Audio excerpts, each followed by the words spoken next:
Hey guys, welcome back to another video in this series. Today we're going to continue with the infected citizen. However, since I feel like I kind of owe it to you guys, I'm just going to let you know why I've been missing a couple of days here and there. Usually I try to upload things every single day, and I was hoping to work on this character every day for the last week, but unfortunately, or actually fortunately, we've been having a lot of work over here in one of the studios that I own, and we're about to launch here in Mexico. Roughly every April we have the Holy Week. I know it's not only in Mexico, but for like the Christian Catholics in all of the world, like this is like a really important week. And the interesting thing is, since Mexico is like in its majority Christian or Catholic, they usually give those weeks away as vacation weeks. So even if you're not religious, you get the vacations. And we're gonna have two really strong weeks where there's a lot of like traveling everywhere. So as some of you guys know, one of our main clients here in Mexico is Museo del Desierto. It's a very important museum here in my state, and it's very famous. I think it's one of like the best museums in the whole country. It specializes on the desert, and we're gonna be opening a new aisle over there. My partner and myself, we're gonna be deploying a VR and like interactive experience for kids and for young adults and stuff. So it's gonna be really intense. We've been working on that for the last couple of months, and we're like literally launching tomorrow. Like you're watching this on Sunday probably. We're gonna be launching the new pavilion tomorrow. I'm gonna see if I can get you guys some pictures because it's a really cool project, and we've poured a lot of energy and effort into it. I think people are really gonna like it. But yeah, that's the reason why I've been missing some of this some of these days. But without further ado, let's go into our character. So this is where we left off last time. I'm even a little bit sick from so much talking. This is where we left last time. As you can see, most of the anatomy is going to be covered because, well, we have a lot of stuff on top of it. The pants, the belt, the little, like, symbol, the skirt, the bandages, and everything, right? But we still need to fix two very important things, and that's the hands and the feet, right? Because right now they look really ugly. Now, I've been thinking about what I want to do with this guy, and if you guys like this idea, let me know in the comments because I think it would be pretty cool if we were to rig this character.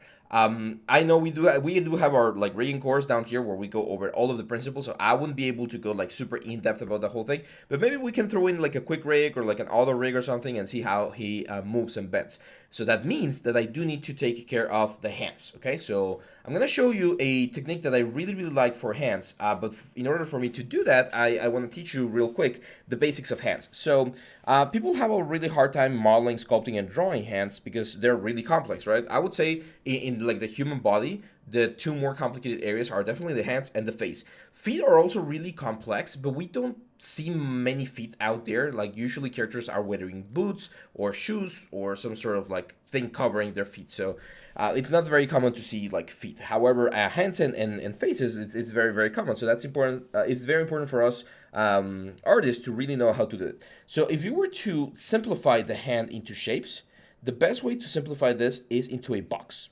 Everything can be simplified into a box. So if you created a box slightly longer than wide, this will be like the palm of your hand. Then from this box, you're gonna create a volume that goes like this. And those would be our fingers. So our fingers, as you can see, they're roughly the same size as our palm. Then on this side, you would create like a little bit of a triangle. And from that point, we would create the thumb. That's the most simple way to draw a hand. If you've never drawn before, you can do this shape. Like a kindergarten like boy or girl can do this shape. It's really easy to do. And the cool thing about this shape is once you make this 3D, like if we give it a little bit of depth, like this. Now that we have a 3D shape of a hand, this is a little bit more advanced, but if you know about perspective, we can place this hand into perspective pretty much anywhere we want. So imagine we want to do like a foreshortening where the hand is going towards us. The only thing I would need to try and get right is this same shape, but in this sort of like foreshortening effect, right? So you can kind of see like the perspective going towards me. So I would draw something like this, and here we would have like the little thumb coming towards us, right? So imagine that there's like an arm like here. You've probably seen like this sort of like Spider-Man pose where he's just like like pushing and then everything's like foreshortened, right? Or like someone surfing or something. This is like very basic things if I would like gesture drawing and stuff. But if you can draw this shape right here, you're gonna be able to place it into perspective, and it's gonna be a lot easier to like imagine where and how hands move. Now, this shape we're gonna further divide it, of course, into the fingers. And the most important thing I want you guys to remember about the fingers is this. Fingers go towards the center. So you're going to see fingers like push and kind of like curl towards the center. And not only that, when your hand is relaxed, you can see that your hand hangs like slightly closed, right? For a long time, we've been modeling characters with the hands like completely stretched out. This really helps the riggers because it makes their job so much easier. But when it comes to the skinning process, the deformation process, doing this bend all the way to a closing fist, which is very common in animation, it's really difficult. Like you struggle a lot with like proper skin weight and deformations to get from this shape to this shape. So riggers nowadays have found that it's a lot easier to model and sculpt the characters in this sort of like semi-bent shape because it's easier to go to this position and to this position, right? So it's kind of like the intermediate pose. It's more complex to model it, and it's a little bit more complex to rig it. It's not the end of the world. In the rigging class, we actually take a look at it. But it's a lot easier. So that's why nowadays you see a lot of characters in this sort of like relaxed pose rather than the traditional like T pose. They still do T poses, but it's not as common. Now, the interesting thing about the fingers is that the pinky finger, for instance, it doesn't go all the way to the top, right? Like if we see the hand like this, you can see that the pinky finger is slightly lower. But actually, the pinky finger and the index finger or the ring finger, they're very similar in length, like almost identical, I would say. However, when you see them like this, it looks like the pinky finger is like almost one whole section short. That's because the insertion of the pinky finger is slightly lower than the rest of the fingers. So you're gonna have this sort of like stair step effect where the pinky finger is like one level down. But it's very, very similar again in length. If you compare like two of your fingers like this, you're gonna see that they're really, really close in regards to length. Same thing for the ring finger and the index finger. If you compare them both, you're gonna see that they're really, really similar. The only one that's the long one is this one. I'm of course not gonna not gonna show it in screen, otherwise we get like banned or something. But this is like the biggest one. And this is very common. Well, that's a little bit more common knowledge. I've seen some like diagrams and Facebook stuff and Instagram stuff where they talk about like the finger length, and the finger length is divided into like thirds. So if you grab like this guy right here and you divide it into thirds, you're gonna get the first segment. And then you grab this guy right here and you divide it into thirds again, and you're gonna get like 2/3, and you're gonna get the second segment. So it's like the third of the third of the third. It's called the golden ratio. Of course, people vary. Like I have some friends that have super like long fingers. I have some friends that have like really chubby fingers. It will always change, but the canonical thing says that this first section is like this, I would say, and then there's like it's like this thing, like 2/3 of this thing is the next section, and then 2/3 of this thing is gonna be the last section. Now, very important, when you see the fingers from the side, the top part of the fingers tends to be really sharp because we have the knuckles. So it's going to be like a really like sharp, strong silhouette, strong shape. And as we go to the fingernail, of course, we kind of get like this dip where the fingernail is going to be present. And on the inside of the fingers, we're going to have this sort of like puffy, more squishy section, which is where we're going to be able to like bend stuff and hold stuff so that it doesn't hurt our bones. Now, of course, this guy right here, this one that we have right here, doesn't have that. He has like very like big blocky fingers, which is actually going to make our whole jobs way, way easier. So yeah, now I do count like 4 fingers on his fist. Usually cartoon characters will go for like the 4-finger setup, so they would like eliminate one of the middle fingers, I think, and they'll get like 3 and 4. It kind of like, it's a little bit difficult because on the foot I do see only 4. So maybe we are gonna go for like the 4-finger effect, and it's gonna give us a little bit more of a cartoony look. Now, I just found out something recently. It's one of those things that you learn while you are like teaching and stuff. There's this thing called PureRef. Some of you guys already know the software. PureRef is a free software to bring images into this like canvas so that you can quickly reference them. And one thing that I didn't know about PureRef is that there's a nice little button here called mode, and you can change this to always on top. So it doesn't matter what software you have like working, you can just have like a little small window, especially for people who only have like one monitor or they're working on a laptop and stuff. It's really, really handy to have like this thing right here, and you can just, of course, like have this here. Some people like to introduce or bring like the spotlight. Oh, I'm gonna move it here so that you guys can see it as well. Some people like to use the spotlight here inside of ZBrush. I personally don't like it, to be honest. I always find it like really clumsy to work with. But if that's something that you like, go for it. So yeah, after this 10 minutes of quick theory, hopefully you guys like it. Let me know if you guys like the theory in the comments, because I've always wondered whether people get bored or not. Let's go into practice. So I'm actually not going to be doing the hand here. I'm going to be doing the hand as a separate piece. So I'm going to go here to the cylinder 3D, click the cylinder and select a cube. I'm going to make this a polymesh 3D, and I'm going to like change the width right here. So as you can see, I'm working on the side view. So I'm doing like a side hand because we're going to be appending this hand later on my character. So this will be my first block, which again, the palm tends to be a little bit wider than longer, especially on this character that's a little bit like chubbier. And let's go a little bit thicker, something like that. There we go. Then I'm going to press Alt and just, Control Alt and just drag this thing to create a copy of this block. And this is going to be the base of the finger. So as I mentioned, we're going to do 3 fingers. So if I were to scale this like 0.3, we should get like really close to the distance. So that would be 1. And then to make my job a little bit easier, remember this thing I mentioned? So the first section is usually like pretty straight. Let me show you the other hand. So the first section is pretty straight downward. And then the second section curves like 15 degrees. And then the third section like another 15 degrees. So I'm going to duplicate this thing again, Control Alt, and move this thing down. And I'm going to press Alt to move the pivot point to the border. And what I'm going to do is I'm going to scale this thing. So I'm going to scale this thing and see we have a number there. So I can actually go to thirds, so like I'm going to do 0.7 or so. And then I'm going to rotate this down like this. I'm going to press Control Alt again, bring this forward, scale it a little bit more, and rotate a little bit more. And that way we're going to create this sort of like finger looking shape. Now I actually want to bend it. I think it's a little bit long. As you can see, it's way longer than the palm. So I'm going to go all the way down to polygroups, and I'm going to say auto groups. I'm going to grab this guy right here, invert the selection, mask the selection, bring back the selection, and invert it. I know it's a little bit tricky if you've never used the shortcuts before. Let me actually turn on Carbonite right here, so you can see the combo on the screen. But it's a lot of like selecting, masking to have access to this sort of thing. And now from here we can like scale this down a little bit, so it matches a little bit better. I'm going to make it a little bit fatter. I think the finger was looking a little bit thin. And I definitely want to give it a little bit of curvature here as well. So we're going to have that. Now I'm going to press Control Alt and duplicate this again. And I'm going to say auto groups right here so that the finger, or just Control W. There we go. Because I just want to create like some... Well, let me duplicate this one first. I want to create some polygroups for each finger so it's a little bit easier to manage. Now this one's going to be slightly... Let's mask all of this. Invert this. There we go. So we're going to make this thing a little bit bigger. Something like that. And I'm going to give a little bit of space right there. And that's why I want to create like special... I'm going to say group... let's say group masked. And then I'm going to invert the mask.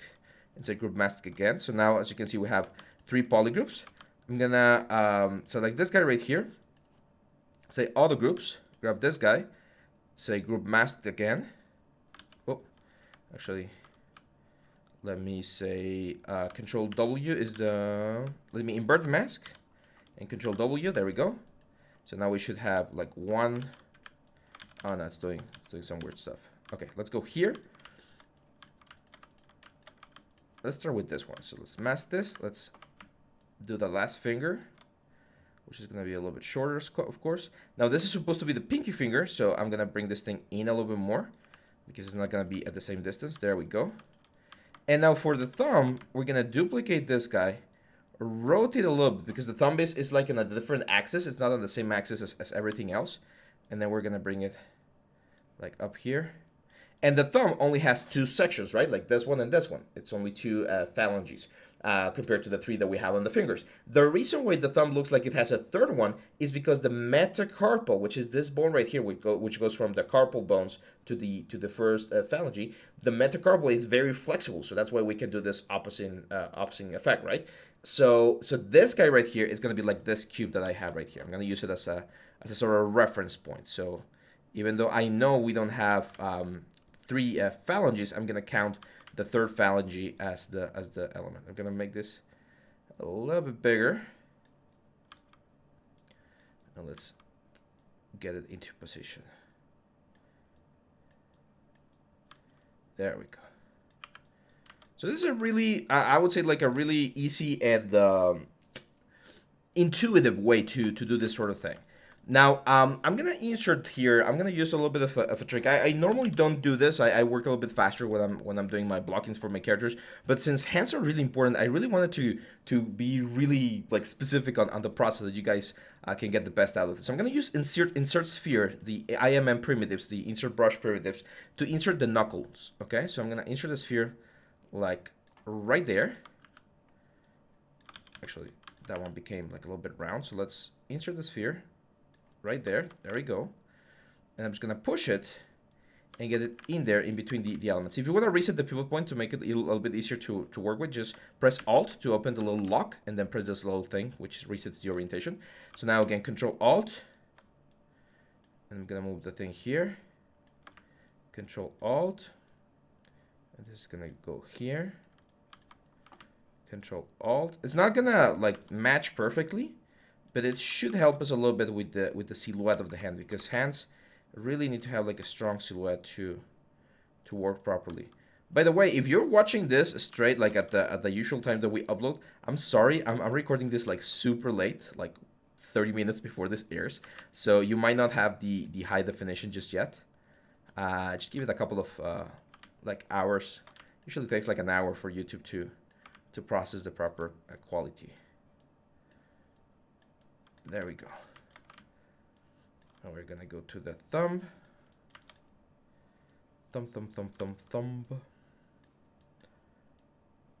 It's getting a little bit hot in here, but I don't have my fan turned on. It's very humid. It just rained a couple of minutes ago. We live in a desert. My zone is a desert, so it's usually really, really humid when it rains. There we go. So now we have the whole thing. And before we do Dynamesh, because this is going to create a mess, we need to go to polygroups again and say outer groups. Now the problem with Dynamesh, and some of you guys already know what's going to happen here, is that when I press a Dynamesh right here, some parts of the hand could get like pasted together right into a single element. In this case, it's not happening, which is great for me, but that doesn't mean that I'm gonna like completely avoid it, because if I try to, for instance, if I try to work on a specific area, let's say here, I'm probably gonna be hitting the other area, and that's a no-no. So what I'm gonna do here is, there we go. What I'm gonna do here, I'm just gonna use my mask lasso. There we go. Sorry about that, my allergies again. I'm gonna select this finger right here. Oh my god. Control click to invert the mask, move the pivot point to this position right here, and I'm gonna move the pinky finger slightly out. That's gonna give me a little bit more room here for the sculpting of the element. And I'm gonna do the same thing on this one right here. Be very careful with the selection. Move the pivot point right about here, and we can use the great circle to push this out. Doesn't matter if I touch that a little bit, it's fine. Now we Dynamesh again, and the first thing I'm going to do is I'm going to use my trim dynamic to start like trimming out some of the corners of the effect here of the fingers, because they're way too square. Now if this happens to you where you're trying to work on one area of the element and then it goes to the other one, just mask. For instance, if I mask that area right there, that's an easy way. Or polygroups. Here's where polygroups are really helpful. So I'm going to press Control W to polygroup everything. And then I'm going to just create a mask, again with the mask lasso. Let's select this guy right here. Control W. That masks whatever I have selected. I'm going to do the same thing for the thumb. Control W. And I'm going to do the same thing for this finger right here. Be as careful as possible not to touch anything else. Control W. There we go.